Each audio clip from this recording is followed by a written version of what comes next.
Bienvenidos, la clase de hoy es para arrancar dinámica y lo que voy a hacer es presentar las leyes de la dinámica, en principio 3 leyes, en total son 4, pero arrancamos con 3 leyes y voy a hacer una descripción muy somera de las leyes de la dinámica porque lo importante es aprender a usarlas y eso se hace resolviendo ejercicios. Las 3 leyes constituyen lo que llamamos la mecánica clásica. Se atribuyen a Isaac Newton, pero hubo aportes de varios otros pensadores. La primera ley se llama primera ley de la mecánica, o primera ley de Newton, o ley de inercia, o también ley de Galileo. Y lo que dice es que si un cuerpo no recibe ninguna fuerza, eso se puede simbolizar así, fuerza igual a 0. Este es un cuerpo, no recibe ninguna fuerza, entonces ese cuerpo o bien permanece quieto, o bien, si ya tiene cierta velocidad, mantendrá esa velocidad de forma constante e indefinidamente, mientras no aparezca una fuerza que actúe sobre él. Es bastante poco común que sobre un cuerpo no actúe ninguna fuerza, al menos no es una situación cotidiana. Pero sí es muy común que actúen varias fuerzas, si lo pongamos 1, 2, 3, 4, que actúen varias fuerzas, pero que la suma de todas ellas, o la sumatoria de todas ellas, se anule. O sea, que la resultante valga 0.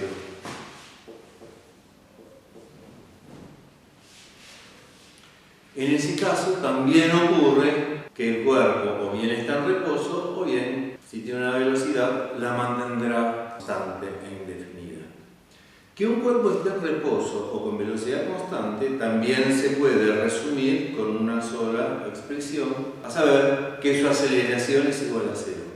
Entonces, acá tenemos una buena definición, si lo necesitas por escrito, una buena definición del primer principio.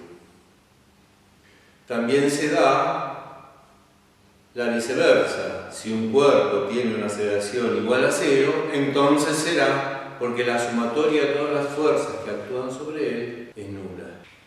La segunda ley, o segundo principio, que también se suele llamar como ley de la masa o ley de Newton, lo que nos cuenta es qué pasa cuando esa resultante es distinta de 0.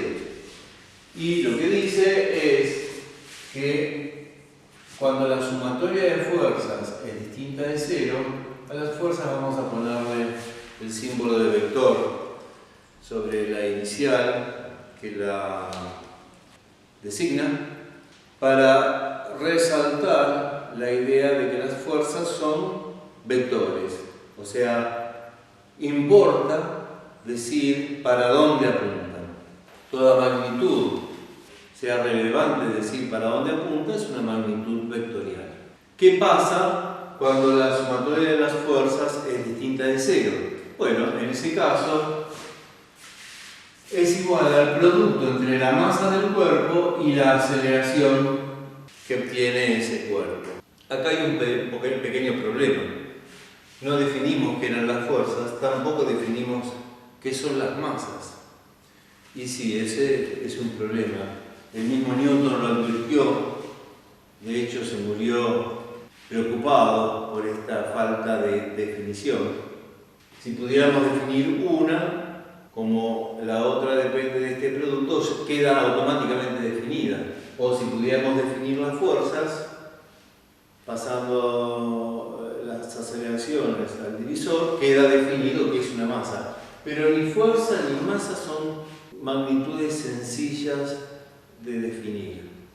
Hubo que esperar 200 años después de Newton para que existiera una definición, por lo menos que convenciera a la comunidad científica acerca de la masa.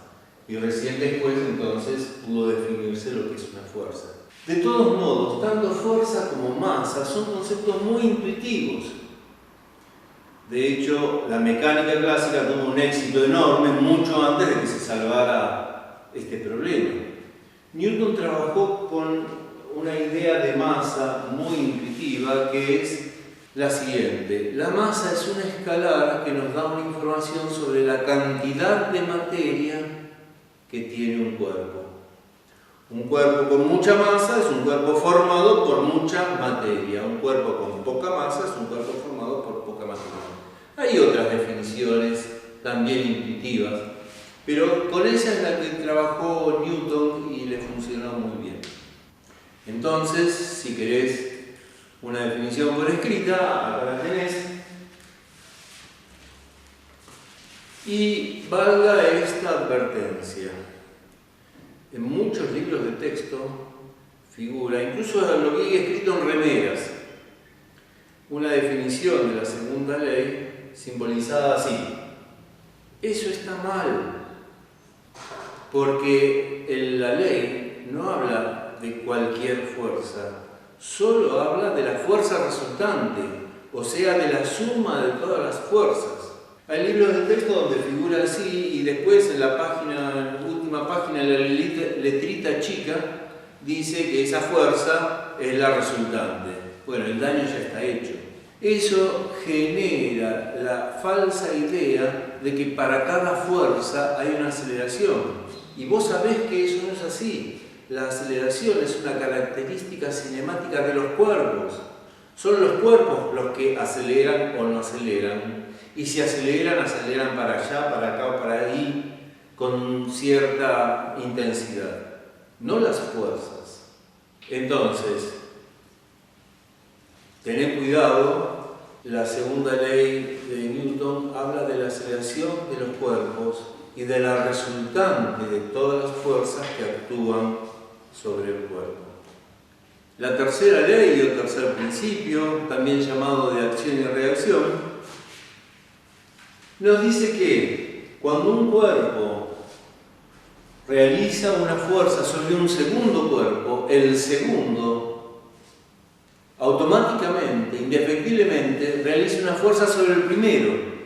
Y esas dos fuerzas, ya sea de atracción o de repulsión, son iguales en dirección, iguales en módulo, o sea, tienen la misma intensidad y sentido contrario.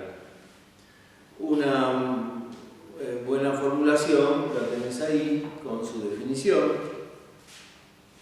Los tres principios, actuando en conjunto, logran una descripción muy acabada y muy abarcativa del universo.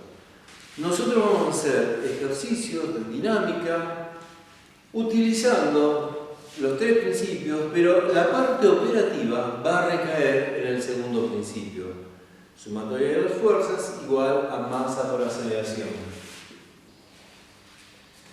Como ves, con esa simple formulación, anticipamos que el álgebra de todos los ejercicios que vamos a tener que resolver en dinámica es mucho más sencilla que el álgebra de la cinemática, donde había ecuaciones largas de 3 términos, algunos cuadráticos, etc. Esto va a ser mucho más sencillo porque en el primer término siempre tenemos una simple suma y en el segundo término es un simple producto entre dos factores. Esa va a ser toda la dificultad algebraica. Entonces, ¿dónde va a estar la dificultad de la dinámica? La dificultad de la dinámica aparece en las fuerzas. Porque las fuerzas no son entes corpóreos que uno puede detectar.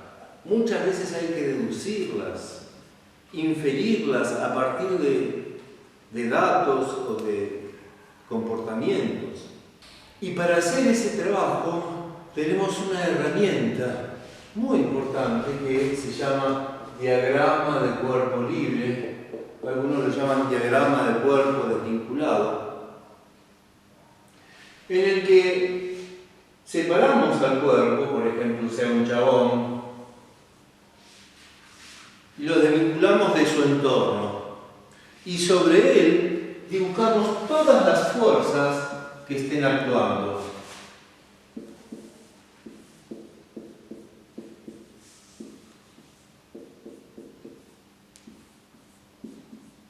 Yo voy a poner N, no importa cuántas son. todas las fuerzas que estén actuando sobre él, las que él está padeciendo, las que él está sufriendo, y no, de ninguna manera, las que él hace sobre otros objetos. Las fuerzas que este buen Señor, este cuerpo, hace sobre otros objetos, en todo caso lo tendremos que representar en el diagrama del cuerpo libre de los otros objetos. En un diagrama de cuerpo libre solo hay que consignar las fuerzas que actúan sobre ese cuerpo. Es ahí, en esta etapa de la resolución de los ejercicios, donde se presentan todas las dificultades, toda la habilidad para resolver correctamente la dinámica consistirá en encontrar todas las fuerzas que están actuando, sin olvidarse de ninguna y sobre todo sin inventar ninguna que en realidad no está actuando. Una de las fuerzas más ubicuas con las que vamos a tener que lidiar permanentemente es la fuerza peso. Cualquier cuerpo que esté cerca de la Tierra es atraído por ella con una fuerza que llamamos peso y solemos simbolizar con la letra P mayúscula. De esa fuerza ya sabemos algo interesante y que estuvimos utilizando a lo largo de la cinemática, sin explicar por qué, y hoy tampoco lo voy a explicar, eso va a ser más adelante. Pero ¿qué es lo que sabemos de esa fuerza? Supongamos que un cuerpo está sometido exclusivamente a esta fuerza, no hay otra actuando sobre él, no hay nadie que lo sostenga, no hay nadie que lo empuje. Es lo que llamábamos, ¿se acuerdan? Un cuerpo libre. Este es un caso. Mientras está volando, el marcador solamente está sometido a la fuerza peso. Entonces, si para este caso aplicamos la segunda ley de la dinámica, la sumatoria de fuerzas es igual al peso. No hay otra, es la única. Y va a ser igual al producto de la masa de este cuerpo por su aceleración mientras es un cuerpo libre. O sea, la aceleración de la gravedad 9,8 metros sobre segundos al cuadrado que nosotros aproximamos a 10. De modo tal que siempre que pongamos la fuerza peso, podemos reemplazarla por el producto de la masa por la gravedad. Y eso vale no solamente para cuando el cuerpo está libre, sometido exclusivamente al peso, vale para cualquier otro momento. Cuando este cuerpo esté sometido a más fuerzas,